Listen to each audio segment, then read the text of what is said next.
Normalnya memang pada saat kita pensiun, beban-beban yang sifatnya beban finansial ya untuk anak-anak itu juga normalnya ya, atau idealnya juga udah berkurang gitu kan. Jadi artinya bagi teman-teman yang masih muda, lagi produktif, menikah agak dini, itu jangan ditabukan. Kapan sebetulnya persiapan untuk pensiun itu dimulai? Ya benar. Nah, Bung Jaya punya pandangan begini. Persiapan untuk memasuki masa pensiun itu dimulai pada waktu Anda mulai bekerja. Lalu dia pertaruhkanlah semua savingnya, ya kan, semua aset-asetnya untuk ikut dalam satu kegiatan usaha yang dia sendiri nggak menguasai gitu, ya. Jadi dia hanya punya bayangan dia masih bisa mempertahankan lifestyle-nya pada saat aktif dari iming-iming investasi yang ditawarkan oleh seseorang itulah, kelompok orang. Yang terjadi adalah pelacur gitu ya, alih-alih mendapatkan penghasilan yang ada, ya rumahnya disita. Satu hal harus diingat, begitu kita mendekati masa-masa pensiun, otak kita mulai berpikir mau investasi di mana. Pada saat yang bersamaan datanglah penawaran-penawaran yang menggiurkan, yang return-nya luar biasa. Nah, terjadilah namanya yang investasi penipuan, investasi bodong dan sebagainya. Nah, ini yang harus sobat-sobat Kerja Jelata perhatikan. Menjadi kurang, harus hati-hati bertenggang. Hidup indah salah monolapang. Kadang senang, kadang tahuncang. Ku tidak senang kijan mantang-mantang. Ketika tahuncang, hati di palapang. Baik itu pasan angku sana.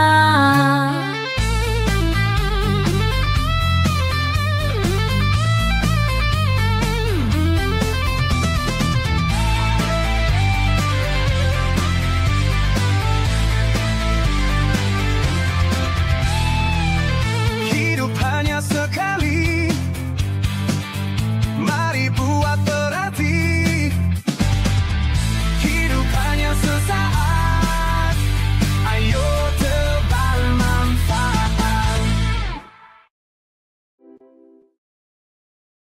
Assalamualaikum warahmatullahi wabarakatuh. Waalaikumsalam warahmatullahi wabarakatuh. Sobat Kerja Jelata dimanapun berada, ketemu lagi dengan channel yang penuh inspirasi, imajinasi dan informasi ini. Jadi topik kita hari ini mungkin kita bicara mengenai masa pensiun aja kali ya. Oh iya. Karena kita tahu begitu banyak orang sangat ketakutan untuk menghadapi masa pensiun ini. Betul. Dan saya sudah pensiun, bukan pensiun sebetulnya, berhenti beraktivitas rutin dari 5 tahun yang lalu ya. Ternyata hidup begitu-begitu aja ya. Begitu saja. Jadi Bang Kica mungkin bisa membedakan ya kehidupan kita waktu masih jadi pekerja rutin dengan kehidupan kita memasuki masa pensiun itu seperti apa? Coba menurut Bang Kita seperti apa perbedaannya yang fundamental aja kira-kira? Iya. Jadi sebenarnya kan gini, yang kita ambil dulu dari sisi kenapa orang takut pensiun kan gitu, atau kenapa orang menganggap pensiun itu seolah-olah dunia berhenti berputar. Sebenarnya kan kalau kita lihat dengan mata terbuka gitu kan, orang yang tidak pensiun itu kalau waktu sehari itu diberikan 24 jam. Itu yang berbeda kan cuman kira-kira kalau kita di Jakarta lah dan sekitarnya jam 6 sampai jam 6 sore ya. Jam 6 pagi sampai jam 6 sore. Sementara jam 6 sore sampai jam 6 pagi itu sama saja gitu. Sama saja. Karena kita tidak produktif. Kenapa jam 6 pagi sampai jam 6 sore? Karena orang-orang setelah mempersiapkan dirinya bahkan mungkin sebelum jam 6 untuk berangkat bekerja, ya kan, memulai aktivitas yang udah tertentu, ya kan. Lalu tiba-tiba dia pensiun. Ya kan? Iya gamang gitu. Kenapa? Satu, dia kehilangan kesempatan untuk bertemu dengan teman-teman yang biasa dia temuin, ya kan, komunitas. Satu. Dua, dia juga kehilangan pekerjaan yang rutin dia lakukan. Ya.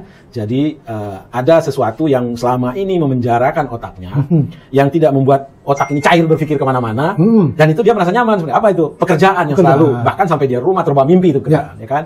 Jadi ada rutinitas. Ya, rutinitas. Ada komunitas yang hilang, ada pekerjaan yang rutinitas yang hilang. Yang ketiga tuh ada harapan yang hilang. Orang kalau bekerja dia berharap bisa mendapatkan posisi yang lebih lagi, ya kan? Nah, kemudian di sisi lain, sebenarnya kalau kita kaji untuk yang tiga ini secara umum ya, pekerjaan rutin, kemudian komunitas, kemudian harapan, itu bukan nggak ada ongkosnya gitu, ya kan? Ongkosnya apa? Orang bekerja itu ada waktu untuk dirinya sendiri, merenung, berpikir, memanjakan, itu hilang karena terpenjara oleh pekerjaan rutin, ya kan? Jadi ada ongkos yang dibayarkan. Dua, kita juga kehilangan banyak waktu untuk berkomunikasi, bersilaturahmi dengan anak, dengan keluarga, dengan saudara, bahkan mungkin dengan istri, gitu, ya kan?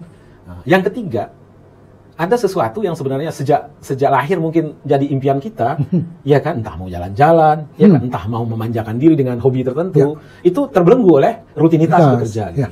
Nah, sekarang saatnya sebenarnya pada saat kita pensiun untuk ongkos yang tadi, komunikasi dengan keluarga, dengan istri, ya kan, mungkin waktu untuk diri sendiri yang kurang, ya kan, atau sesuatu yang tertunda karena rutinitas, ya saatnya kita membayarnya gitu kan. Betul. Nah, lalu ada yang bilang bahwa pensiunan itu kan juga penghasilan kita menurun. Ya wajar, itu hukum besi alam ya. Seiring dengan kita nggak produktif ya pasti ya berkurang penghasilan kan. Tetapi kan sebenarnya ini kan bisa diatur ya. Dulu kita sebelum bekerja, waktu katakanlah zamannya sekolah, kita kan dijatah oleh oleh orang tua, oleh keluarga. Bisa kok kita hidup. Kuliah kita merantau, kita juga dijatah. Bisa kok kita hidup. Nah, artinya apa? Pola kita pada saat kita produktif, pada saat kita bekerja yang mungkin kondisi finansial kita itu mampu untuk katakanlah hidup lebih enak sedikit, disesuaikan lagi dengan pola sebelumnya. Gitu kan? Lalu ada yang bilang, wah itu kan nggak berhenti di kita sendiri. Bagaimana dengan anak-anak segala macam gitu kan? Nah, normalnya memang pada saat kita pensiun, beban-beban yang sifatnya beban finansial ya untuk anak-anak itu juga normalnya ya, atau idealnya juga udah berkurang gitu kan. Jadi artinya bagi teman-teman yang masih muda, lagi produktif, menikah agak dini, itu jangan ditabuhkan gitu. Ya kan? Karena kita menikah itu akan lebih fokus hidup kita, ya kan? Dan jangan dilihat beban beratnya pada saat kita menikah muda, sementara teman-teman kita belum menikah, tapi lihat di ujungnya nanti pada saat kita pensiun. Gimana menurut Bung Jela? Ya, saya setuju, sepakat lah dengan semua tadi yang disampaikan oleh Bang Kica, terutama mengenai penghasilan. Penghasilan pasti akan berkurang drastis waktu kita masih aktif dengan tidak aktif ya. Namanya juga mungkin bahkan setelah pensiun mungkin nggak ada penghasilan. Nah, penyesuaian di mana? Ya kembali bahwa kita jangan terbelenggu dengan lifestyle yang sudah kita jalin selama ini. Bung Jela baru ketemu dengan seorang teman pekan lalu ya, yang eksekutif muda lah ya. Mungkin ya akan pensiun kurang lebih 5 tahun lagi. Hidupnya udah kecukupan. Pengeluarannya tiap bulan besar sekali. Dan dia bilang sama Bung Jela, "Bang, ini saya pengeluaran saya setiap bulan itu sekian gitu. Saya nggak kebayang nanti kalau saya retire, kalau saya pensiun. Gimana caranya abang untuk hidup seperti itu?" Nah, saya cuma satu kuncinya, lifestyle Anda dirubah. Jangan sampai begitu Anda masih pensiun, Anda masih punya cicilan utang, harus mensekolahkan anak, tambah tabungan gitu kan ya. Sehingga ya jadi problem kan. Jadi saya pikir lifestyle kita memang harus kita udah siapkan jauh-jauh hari. Kemudian untuk yang muda-muda pasti ada pertanyaan, kapan sebetulnya persiapan untuk pensiun itu dimulai? Benar. Nah, Bung Jela punya pandangan begini. Persiapan untuk memasuki masa pensiun itu dimulai pada waktu Anda mulai bekerja. Bukan 10 tahun minta pensiun, bukan 5 tahun minta pensiun. Salah besar. Kenapa? Ya, begitu kita mulai bekerja, kita sudah mulai merencanakan kita akan pensiun seperti apa. Betul. Kita akan pensiun seperti apa, sehingga kita mulai menyiapkan di situ. Kalau pegawai negeri sih mungkin mulai tenang ya. Mulailah mendisiplinkan diri dengan menabung. Ya kan? Itu belum Bang, tentu. Kalau pegawai negeri, ya, pegawai yang namanya pegawai itu begitu mulai gaji pertama itu sudah dipotong untuk pensiun. Tapi kan untuk yang pas-pasan saja. Tapi kalau kita masih mau mempunyai satu lifestyle di masa pensiun kita, tentu dimulai dengan persiapan yang matang, disiplin yang bagus, kerja keras, dan menahan diri. Dari untuk menghambur-hamburkan konsumsi yang untuk jangan sampai hidup terlalu hedonis. Ingat bahwa perjalanan hidup masih akan panjang gitu. Itu jadi mungkin setelah memasuki fase pensiun, kembali lagi lifestyle kita sesuaikan dan waktu yang begitu banyak, mari kita coba untuk menikmati untuk diri sendiri dan keluarga gitu kan. Jadi gini, Bung Jela, ini kan tadi Bung Jela cerita soal teman ya. Bung Ica juga punya teman ini. Jadi intinya dia pensiun dengan finansial yang cukup lah. Lalu karena ya mungkin nggak di planning ya, jadi dia mau mempertahankan lifestyle sama pada saat aktif. Jadi dia membayangkan harus membuat satu mesin uang yang returnnya bisa memfunding gitu kan. Lalu dia pertaruhkanlah semua savingnya, ya kan, semua aset-asetnya untuk ikut dalam satu kegiatan usaha yang dia sendiri nggak menguasai gitu. Ya. Jadi dia hanya punya bayangan dia masih bisa mempertahankan lifestyle-nya pada saat aktif dari iming-iming investasi yang ditawarkan oleh seseorang itulah, kelompok orang. Yang terjadi adalah pelacur gitu ya, alih-alih mendapatkan penghasilan yang ada, ya rumahnya disita, savingnya habis segala macam itu. Jadi perlu juga nih buat teman-teman yang belum pensiun, kalau ada keinginan untuk berusaha, betul Bung Jela bilang, mulailah pada saat kita aktif. Tetapi memulainya pun bukan asal nyemplung. Kita harus paham dulu karakteristik dari usaha tersebut. ya kan? Kita harus nilai dulu dengan akal sehat apakah ini visible atau bukan, gitu kan? Kalau itu udah kita nilai dengan segala perangkat ilmiah atau ilmu yang kita punya, udah dipertimbangkan dengan matang, udah didiskusikan dengan keluarga, karena bukan berarti kita harus ambil keputusan sendiri. Banyak hal terjadi, malah investasi mengakibatkan konflik keluarga. Jadi orang terdekat dari kita, ya istri kita ajak berunding, kita ikutlah untuk kita tunjukkan atau kita ajak membicarakan bisnis segala macam. Lalu udah bulat ya, monggo dimulai. Karena apa? Pada saat kita belum pensiun, andai kata usaha yang kita rintis itu fail, gagal, kita masih punya insurans. Kerjaan gitu. Tetapi kalau usaha kita mulai pada saat kita setelah pensiun, lalu gagal, kita punya apa lagi gitu. Jadi ya itu harus hati-hati. Harus hati-hati. Tidak selamanya keinginan besar itu harus kita jalankan dengan membabi buta gitu. Dan satu hal harus diingat, begitu kita mendekati masa-masa pensiun, otak kita mulai berpikir mau investasi di mana. Pada saat yang bersamaan datanglah penawaran-penawaran yang menggiurkan, yang return-nya luar biasa. Nah, terjadilah namanya yang investasi penipuan, investasi bodong dan sebagainya. Nah, ini yang harus sobat-sobat Kerja Jelata perhatikan. Jangan sampai tergoda dengan iming-iming yang tidak masuk akal. Betul. Banyak sekali kejadian dan kita selama ini yang tadi dibilang Bung Kica, banyak yang ada apa? Yang sudah ada kita miliki, malah di rumah yang disita segala macam karena terlalu yakin dengan iming-iming bahwa usaha itu akan menghasilkan yang luar biasa. Dan kembali, jangan menerapkan seperti yang sudah diajarkan oleh ahli-ahli investasi. Jangan menaruh telur di dalam satu keranjang. Artinya jangan semua apa yang ada kita cemplungin ke satu investasi. Benar. Begitu investasi gagal, kita akan fail. Atau begitu fail, kita akan menderita. Nah, ini pandai-pandailah untuk membagi-bagi investasi mana yang aman, mana yang jangka panjang, mana yang untuk berjaga-jaga. Dan sebenarnya gini ya, kalau kita bagi hidup ini kan ada cycle ya. Waktu sampai kita selesai kuliah itu waktu untuk mencari ilmu, ya kan. Bekerja ya waktu untuk mencari uang. Meskinya kita punya periode lah setelah pensiun ini, waktu untuk diri sendiri dan mendekatkan diri kepada Tuhan. Gitu. Itu yang idealnya ya. Bahwa kita memang masih perlu memfunding hidup di hari tua, ya iya, tapi jangan sampai kita buta mata untuk mempertahankan lifestyle pada saat kita masih produktif di hari tua ini. Ya, itu hiduplah apa adanya, nikmati kehidupan ini, banyak bersyukur kepada Yang Maha Kuasa yang telah memberikan segala rahmat, nikmat dan karunia-Nya yang tak terhingga kepada kita semua. Dan satu hal lagi, jangan bebani kepala dengan masa lalu, jangan membuat diri takut dengan masa depan. Karena kita hidup hari ini, kita nikmati, kita tabur sebanyak-banyak manfaat bagi kehidupan. Begitu, sesuai.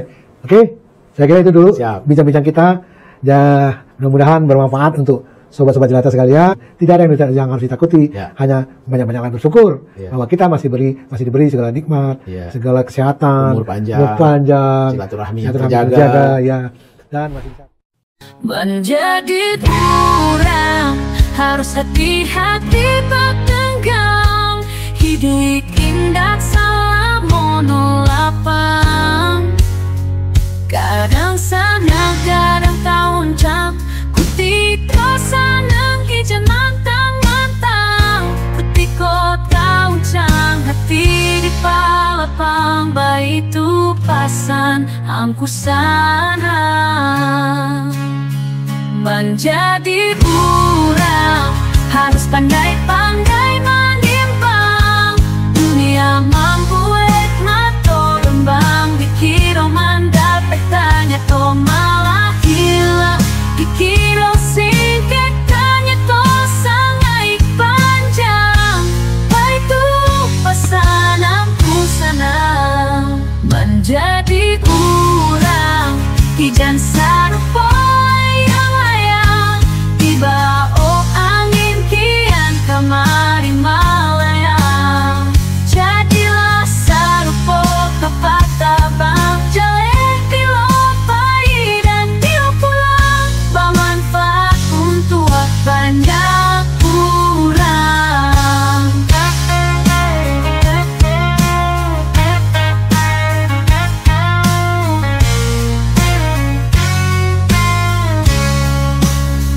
Baik tu pasanku sana, tetap tabang, jaleh dilopai dan dilopulang, bermanfaat untuk banyak kurang. Betul pesananku sana. menjadi kurang, harus pandai-pandai menimbang. Dunia membuat nato rembang, dikira mendapat tanya to malah hilang, dikira singkat tanya to sangat panjang. Itu pesananku sana, menjadi kurang, ijan sarupo yang layang, tiba angin kian kamari malayang. Jadilah sarupo pepatah bang, jelek dilopai dan diulang, bermanfaat untuk banyak kurang.